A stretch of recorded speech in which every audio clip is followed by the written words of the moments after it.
Hey friends, welcome back to my channel. It's Tori, and today we are going to be doing the first book haul of 2025. Now I've got two categories here. I'm going to do the books that I purchased and the books that I was gifted over the month of December. I'm still keeping with my lower book buying goal than I've done the last couple of years, but I still feel like I'm starting off the year strong. I'm keeping track of my hauls and unhauls a lot better this year, so I'll have like visual representation of how I'm doing with my book buying habits. Let's start with the books that I was sent. The first one was an advanced review copy of A Haunt for Jackals by J.L. Odom. This is book 2 in her Land of Exile series. I read book 1, it's over there somewhere, last year. And it ended up being my second favorite book of all of 2024. So I'm really excited to have this ARC copy that I'm hoping to read in the next couple of weeks here. J.L. Odom is an absolutely brilliant author, and I love her work so much, and I cannot wait to read this book. Next up is a gift from one of my audience members, and that is Anna Karenina, this absolutely beautiful blue hardcover copy.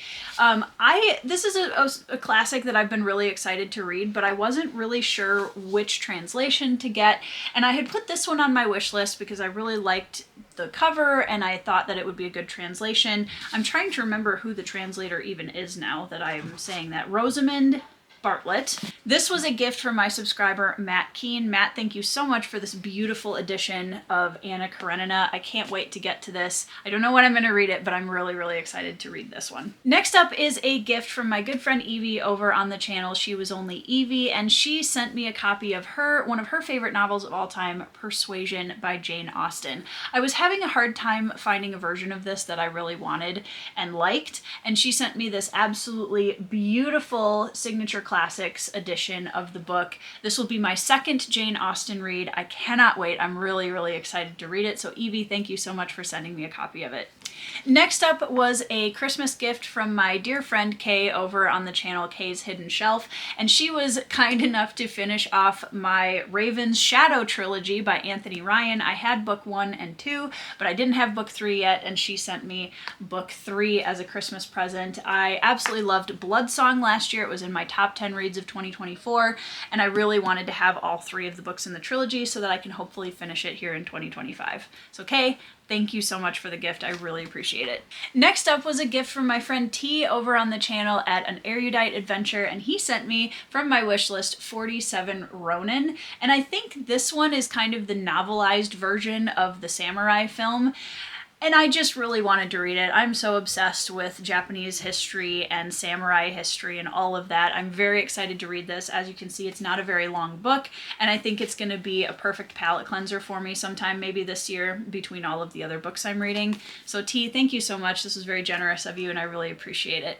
Next up was a gift from my friend Joanna from the channel Joanna Reads, and she sent me a book that she absolutely loved, and everyone thinks that I'm also going to love this book, and that is The Lions of Alasan by Guy Gavriel Kay. This will be my first Guy Gavriel Kay read, and I'm really hoping to read it here in 2025. It's a standalone. I think it's set in a world inspired by Spanish history, ?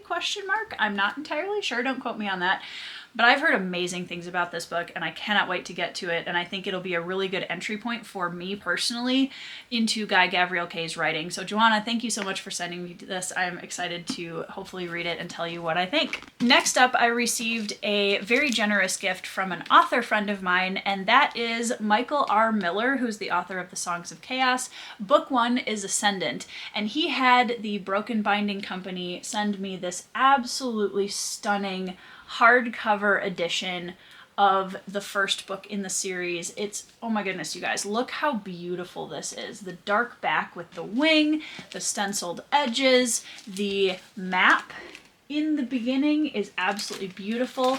The naked hardcover of this book is just stunning. I absolutely love it. So huge thank you to Michael for having them send me this. I'm just I was completely amazed when I opened the box. It's so beautiful. This is a lovely edition of this book, and it's a fantastic dragon rider fantasy that I really enjoyed a couple of years ago. So Michael, thank you so much for sending me this. I absolutely love this, and it looks beautiful on my shelf.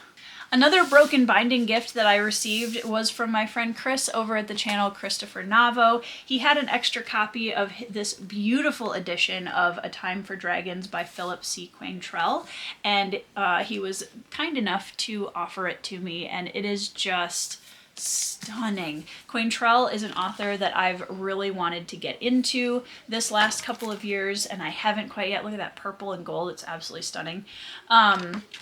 But I'm really looking forward to getting into some of his work. This is a signed edition, and I think this is a duology of kind of omnibus editions of this series. I'm not entirely sure because I haven't gotten into it as much yet, but huge thank you to Chris for sending me this. I really appreciate that. It was very generous of you, and I'm just absolutely obsessed with these dragon stenciled edges. They're so, so, so pretty.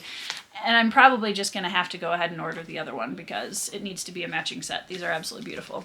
Those are the gifts that I received here in the last month or so, and now I'm going to go into the pile of books that I purchased. A couple of these were from book outlet sales, and the rest were purchased for the most part secondhand. I do have a couple of brand new copies, and the first one I'm going to start with is this tiny little novella called Blood Brothers Beyond. Not All Heroes Go to Heaven. This is a novella set in the world of Rob J. Hayes' series The Mortal Techniques, which is one of my favorite indie fantasy series of all time. I absolutely love it. Everyone should go read Never Die if you haven't already. And this is a novella within that world that I didn't even know was coming out. Maybe I just missed it or live under a rock, or Rob J. Hayes decided to just surprise everyone, which I'm not mad about. So I am very excited to get to this. I'm hoping to read it here in January because I need more of this series. I will auto buy anything in this series, and so as soon as I found out that this was available on Amazon, I grabbed it immediately. Now I have a few books that I picked up because I want to get into some murder mystery and thriller reads this year in 2025. That's a genre that I've been wanting to explore for quite a while, and so I had to grab a few books to try. And the first one is a book that I've heard a lot of things about over the last few years, and that is The 7.5 Deaths of Evelyn Hardcastle.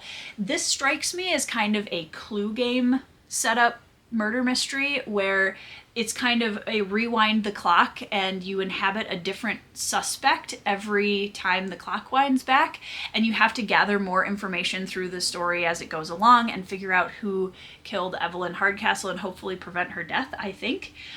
So you already know that the murder is going to happen, but you're gathering information through the different suspects as you go through the story, and I just think that sounds really interesting. I've heard this is a little bit like I might need a notebook. We'll see how hard it is to follow, but I've heard really good things about this and I'm excited to try it because I think it's going to be a really fun time. Next up, I found a bunch of books on Book Outlet that were from an author that I've been really wanting to try. My friends Mike from Mike's Book Reviews, Brian from BellTube, John from Talking Story, and Philip Chase all read a book last year called Ordinary Grace by William Kent Kruger. And what's cool about this book is I don't know a ton about the synopsis, but I know all four of them really, really liked this book and that it's very hard-hitting. But what really drew me to this story was the fact that the author, William Kent Kruger, is actually from my home state of Minnesota.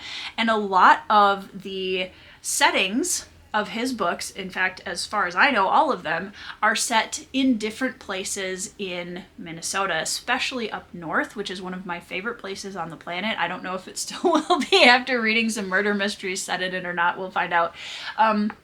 But this is set in the 1960s in Minnesota, and I cannot wait to try some of his work because if I love it, it'll be really cool to be able to support a author who's local to me. I also picked up the first two books in his Cork O'Connor mystery series. The first one is Iron Lake, and the second one is Boundary Waters. I'm so used to fantasy covers, you guys, that when I looked at these for the first time, I was like, okay, they're very beautiful, they're very evocative of northern Minnesota, which I absolutely love, but also I'm so used to fantasy covers that these seem so calm and simple to me at this point. But I'm really, really excited to try these and see if I like his series, and if I do, there's like a ridiculous number of books in this series.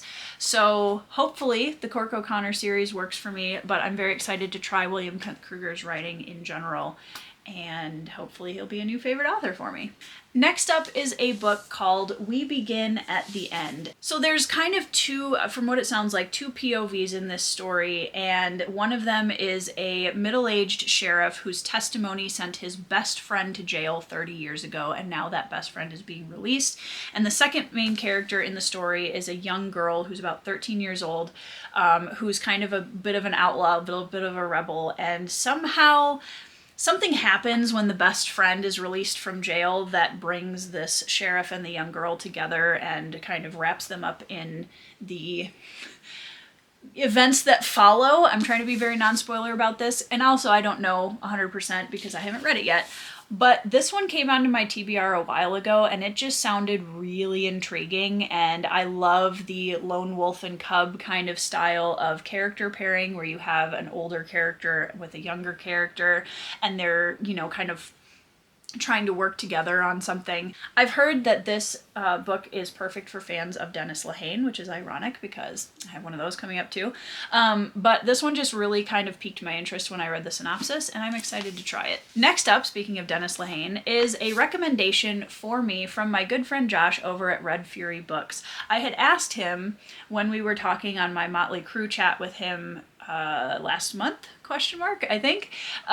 He's a huge fan of Dennis Lehane, and I said, okay, I have been recommended Dennis Lehane so many times, and I never know where to start because there's so many different books of his. And I said, Josh, you know my reading taste. I don't want, you know, these kind of things kind of throw me off when it comes to murder mystery thriller. So for Dennis Lehane's work, what would you recommend that I read? And he told me to pick up The Given Day. I don't know anything about this book. It's set in Boston at the end of the First World War, and that's all I know.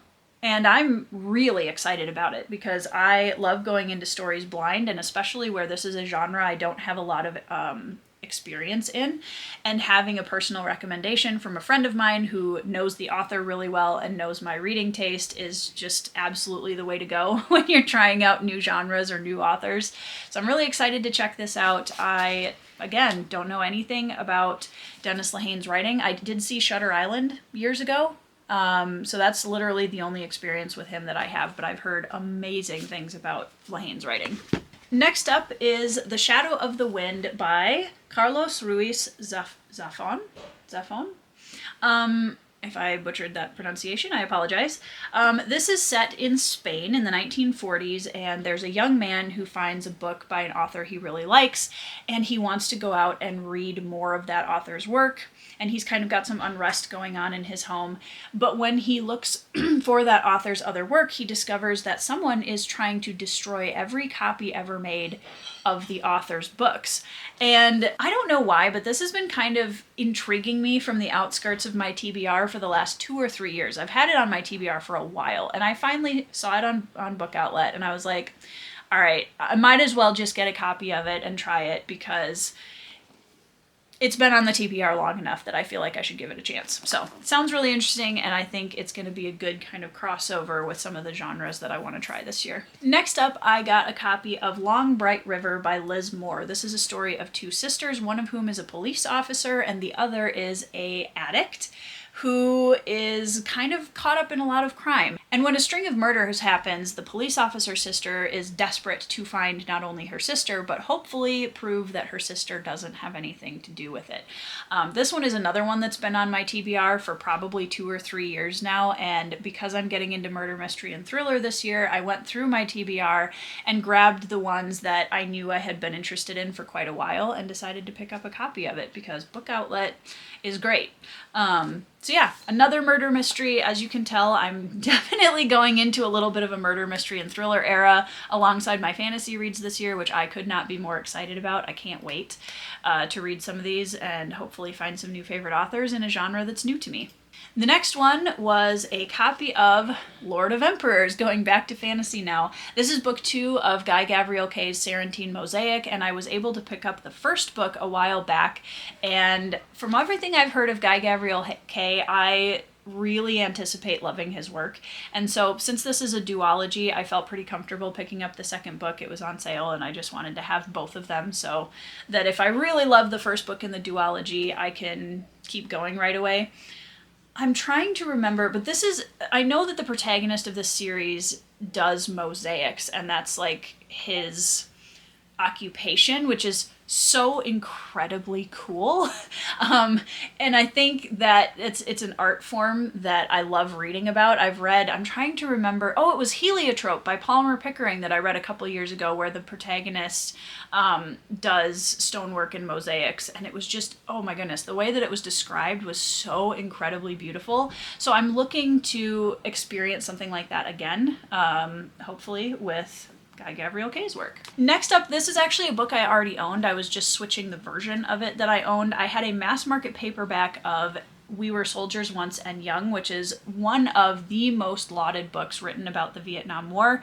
And I had the mass market paperback, like I said, and I just knew I wasn't going to read it if I had the mass market paperback, because those are getting a lot harder for me to read. I have joint issues in my thumbs, and trying to keep a mass market paperback open long enough to read it, especially one that's as long as this book is, would be pretty hard. So I picked up the paperback version of it, and I have just heard nothing but incredible things about this book. So if you're looking for Vietnam War fiction, this is definitely one that I would check out, because it's highly recommended by a lot of history buffs. Now, this last year I read Lonesome Dove by Larry McMurtry, and while I was very impressed by McMurtry's writing style and just the atmosphere he created, incredible writer, I didn't like some of the content things about the story, and it kind of took away from the things that I did like. And after my experience with Lonesome Dove, Britton from the channel Some Okie Dude reached out and suggested that I try True Grit by Charles Portis. So what I know about this story is that it is about a young woman who wants revenge for the death of her family out on the western frontier, and I think she hires or comes into contact with a marshal, a U.S. marshal, named Rooster Cogburn, and I did know that name from hearing about the story before, and the two of them embark on this basically quest of revenge together. And I've heard amazing things about this book, and Britton said, I think you're really gonna enjoy this one a lot, and I honestly think he's right, because I've heard enough about it at this point that I think it's going to check a lot of boxes, and it's going to be a Western that fits my reading taste. I think this is going to be a great read, and I'm really looking forward to trying another classic Western. Last but not least, we're going to go over to the Malazan universe with Return of the Crimson Guard, a novel of the Malazan Empire by Ian C. Eslamont, who is the co-creator of the Malazan universe. And I'm just kind of slowly collecting all of the trade paperback versions of the novels of the Malazan Empire and all of Ian C. Eslamont's other works and all of Erickson's works, so that I have them all as I'm focusing on getting through the series of Malazan this next year or two. And I've heard a lot of mixed things about this book, so we'll see how I feel about it when I get to it. But I have heard a lot of mixed reviews on this one. I've heard some people really didn't like it, and some people really enjoyed it, so we'll see. I haven't actually read an Ian C. Eslamont book yet. I think my first one will be after I finish book 4 in the Malazan Book of the Fallen. Then there's kind of a book of Eslamont's that fits in between the books in the Malazan Book of the Fallen series that kind of explains a little bit. It acts like a bridge into the next book. So I will be reading an Eslamont probably this next year, but I've been slowly collecting all of the Eslamont books to add to my Malazan collection. So as you can see, guys, I feel like I did pretty good this last month with purchasing books, and I'm going to slow down even more now that we're officially into 2025. I wanted to have a little bit of a stack of mystery and thriller books to read for this next year, and True Grit was one that I just couldn't pass up because I would really love to read another Western in 2025. And I feel pretty good. I feel like I've got a good stack of murder, mystery, and thriller to get through this year. I got some amazing gifts for Christmas from some very generous friends. And again, if you're one of those people, thank you so much. I feel honestly very grateful that somebody takes their time and money and wants to share a book with me, and I just really appreciate that. So, feeling really good about this book haul. It'll probably be my last one for a while. I would love to know down in the comments below if you guys have grabbed any new books lately. Let me know what you got. Let me know what you got for Christmas if you got any books. And And yeah, that is everything I have for you today. I hope you are having a great week reading some 5-star reads, and I'll see you in the next video.